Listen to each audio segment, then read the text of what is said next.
लोकसभा चुनाव अपने अंतिम चरण में अब पहुंचता चला जा रहा है। ये छठा चरण जिसमें दिल्ली की 7 लोकसभा सीटों पर इस वक्त वोट कास्ट किए जा रहे हैं और ऐसे में जो मतदाता इस वक्त मतदान केंद्रों पर पहुंच रहे हैं उन्हें अपने प्रत्याशियों से काफ़ी उम्मीदें हैं। नई दिल्ली लोकसभा सीट के लिए बात करें तो बीजेपी ने बांसुरी स्वराज को यहाँ से उम्मीदवार बनाया है, तो वहीं इंडिया गठबंधन की तरफ से सोमनाथ भारती इस वक्त ताल ठोकते हुए नजर आ रहे हैं। हमारी मौजूदगी इस वक्त मालवीय नगर में है, जहाँ से सोमनाथ भारती 3 बार के विधायक हैं, वो पेशे से वकील भी हैं और इसलिए इस सीट पर वकील वर्सेस वकील की लड़ाई मानी जा रही है, क्योंकि बांसुरी स्वराज भी पेशे से वकील हैं, पहली बार लोकसभा चुनाव लड़ रही है। जो मतदाता इस पोलिंग बूथ पर मतदान करने के लिए पहुंच रहे हैं, उनके मन में क्या मुद्दे हैं, आइए जानते हैं। क्या नाम है आपका? मेरा नाम है निशा। निशा जी, किस मुद्दे पर इस बार आपका वोट रहा है?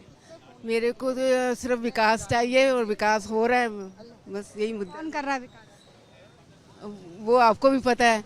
आप बताइए, आपके क्षेत्र में। मोदी जी विकास कर रहे हैं, मोदी जी ही आएंगे।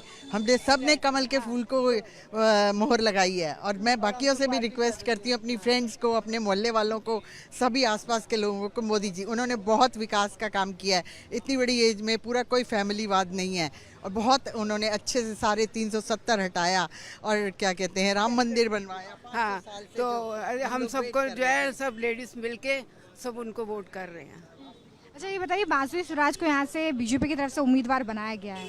जब वो कैंपेनिंग कर रही थी तब आपसे मुलाकात हुई, आपके क्षेत्र में आई? हमने उनके साथ कैंपेनिंग की है, हमारे बहुत सारे फोटोज खींचे हैं, हमारे बहुत सारे मीडिया वालों ने हमारा वो भी लिया। हम बांसुरी स्वराज जी के साथ हैं, हम बीजेपी के साथ हैं और हमेशा उनके साथ ही रहेंगे और कमल का फूल ही जीतेगा। इस बार ये आने वाली मोदी सरकार ही है हमेशा के लिए।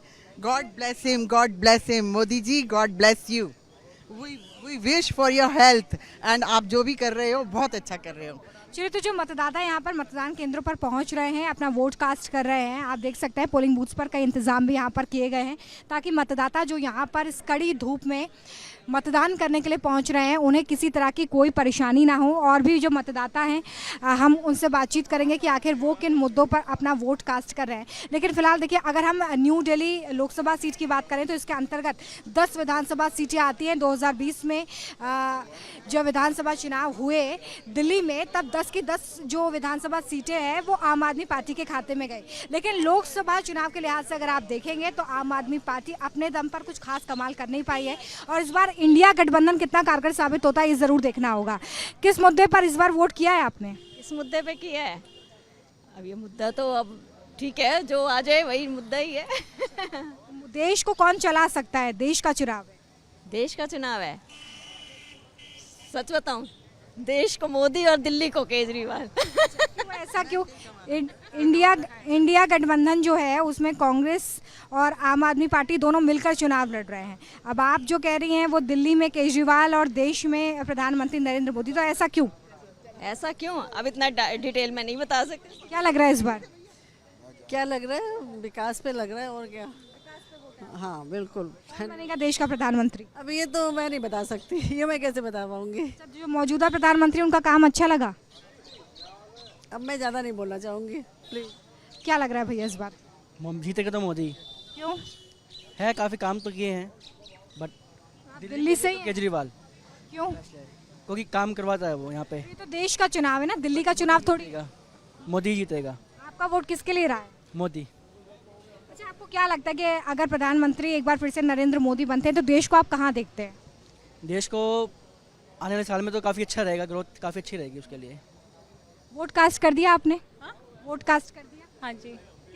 किस उम्मीद के साथ आपने वोट कास्ट किया है? देश का चुनाव अपने देश के लिए किया, अच्छे के लिए किया, जो नरेंद्र मोदी जी इतना अच्छा कर रहे हैं हमारे लिए, उसी के लिए किया। क्या अच्छा लगा आपको उनका काम? उन्होंने पूरे वर्ल्ड में हमारा इतना प्रेस्टीज को बढ़ाया है हमारे कंट्री की, तो सबसे अच्छी बड़ी, इससे बड़ी बात क्या हो सकती है। अच्छा, दिल्ली के निवासी होने के नाते दिल्ली में बीते 10 साल में कितना बदलाव?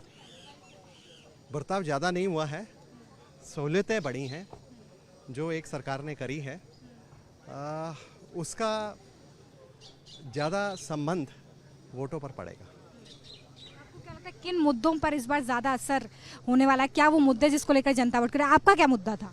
मेरा मुद्दा है ये देश की, हमारा जो भारत में नाम करा गया है पर्टिकुलरली मोदी सरकार ने, वो एक इम्पॉर्टेंट है। ये जो इलेक्शन है ये इंडिया का है, ये डोमेस्टिक इलेक्शन नहीं है और सिक्योरिटी जो एक इम्पॉर्टेंट इशू है, लेडीज़ का सिक्योरिटीज़, जो मैं समझता हूँ जो सीनियर सिटीजन्स हैं जिसके ऊपर एक काम होना चाहिए, वो अभी तक मैं समझता हूँ सरकार ने अभी तक किसी सरकार ने काम नहीं करा है, वेदर वो स्टेट गवर्नमेंट हो चाहे वो सेंट्रल गवर्नमेंट हो। आप इस मुद्दे पर चाहते हैं कि काम हो? बिल्कुल होना चाहिए। चलिए, तो कुछ मतदाताओं से हम यहाँ पर लगातार बात कर रहे हैं, कुछ लोग वोट कास्ट करके निकल भी रहे हैं, उनसे भी हम बातचीत करेंगे कि आखिर वो किन मुद्दों पर इस बार वोट कर रहे हैं। वोट डाल दिया आपने? डाल दिया जी। क्या मुद्दा था इस बार, किस मुद्दे से, किस उम्मीद से आपने वोट डाला है? उम्मीद से, किस उम्मीद से? किसी उम्मीद से नहीं डाला। देश के लिए जो आपने वोट डाला है, अपना महत्वपूर्ण वोट, हाँ, तो देश को कौन आगे ले जा सकता है? जो आएगा वो लेके जाएगा आगे। आपको क्या लगता है कौन आएगा? मैं कहे को बताऊं कौन आएगा, ये तो जनता बताएगी। अभी तो जनता ही होगा नहीं, तो मेरे सबसे अकेले से तो नहीं होगा ना। मैं सबसे पूछ रही हूँ। हाँ, पूछो, मेरे अकेले से तो नहीं होगा ना। वोट कास्ट कर दिया आपने? वोट डाल दिया? क्या रहा है मुद्दा इस बार? पता नहीं मेरे को।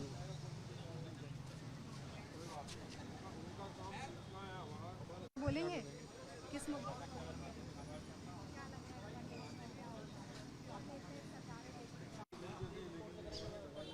किस मुद्दे पे वोट रहा है? आप युवा हैं, देश का चुनाव है। हमने सुरक्षा को देखते हुए और जैसे काम किए हैं हमारे जो यशस्वी प्रधानमंत्री जी हैं, उन्होंने इतने बढ़िया काम किया, उसको देखते हुए वोट किया है और सुरक्षा का मुद्दा सबसे ऊपर है। और कौन से आपको मुद्दे लगते हैं जिस पर देश के प्रधानमंत्री ने अच्छा काम किया है? वो युवाओं को स्टार्टअप की ओर लेके जा रहे हैं, सारे विकसित भारत का सपना दिखा रहे हैं, सारे तीसरी इकनॉमी बनाने की बात कर रहे हैं। सामने वाले में मेरे को दिखता नहीं कि कुछ भी उनका रोड मैप है कि कैसे वो काम करेंगे आगे। बेरोजगारी मुद्दा है क्या? बेरोजगारी नहीं, मेन लिटरेसी और कैपेबल बना रहे हैं वो युवाओं को कि स्टार्टअप करके अपना मालिक खुद बन गए, किसी यहाँ पे नौकर बन के नहीं, अपना मालिक बनने के लिए वो वोट कास्ट कर दिया आपने? हाँ जी, कर दिया। क्या है इस बार उम्मीदें सरकार से, देश से? देश का जो उज्जवल भविष्य है और उसी के लिए हम कोशिश कर रहे हैं। क्या लगता है देश किसके हाथों में सुरक्षित? नहीं, सरकार जो पुरानी सरकार है वो अभी अपना जो मुद्दा है उसका तरक्की का, उसमें तो आगे बढ़ी रही है। क्या लग रहा है इस बार? कोमल क्यों? क्या लग रहा है इस बार? अब क्या बता सकते हैं, मिक्स। वोट कास्ट कर दिया आपने? हाँ हाँ। मिक्स क्यों? आपने वोट कास्ट कर दिया, अभी मिक्स्ड फीलिंग? हाँ हाँ, तो सोचा पता नहीं क्या होगा, अब ये तो जानो। अच्छा, आपके मन में कौन है? दिल्ली की जनता के मन में कौन है? यहाँ पे अगर बात करें, ओपनली तो नहीं कह सकते, जिसको दिया हमने दिया। अच्छा, नगर से ही हैं आप? हाँ। विधायक जी का काम कैसा लगा? वो प्रत्याशी भी बनाए गए हैं लोकसभा में। पिछली सरकार ने बहुत अच्छा काम किया है, बस हम यही जानते हैं। चलो, तो यहाँ पर मतदाताओं की मिलीजुली प्रतिक्रिया है जो देखने के लिए मिल रही है। फिलहाल मतदाता खुलकर बोलते भी नजर आ रहे हैं, तो कुछ अपनी चुप्पी और हंसी में इस वक्त अपने वोट को कास्ट करने के बाद उन पार्टियों और उन नेताओं के नाम से उतना बोलने से परहेज करते हुए नजर आ रहे हैं, उतना खुलकर नहीं बोल रहे हैं। लेकिन फिलहाल 4 जून को ये पता चलेगा कि आखिर किसके दावों में कितना दम है। क्या बांसुरी स्वराज पहली बार लोकसभा चुनाव लड़के लोगों के दिल में पैठ बना पाती हैं, या फिर 3 बार से मालवीय नगर से विधायक सोमनाथ भारती न्यू दिल्ली लोकसभा सीट से जनता के मन पर राज करेंगे? 4 जून को पता चलेगा। कैमरा पर्सन संजय शर्मा के साथ रोमिता तिवारी, मालवीय नगर।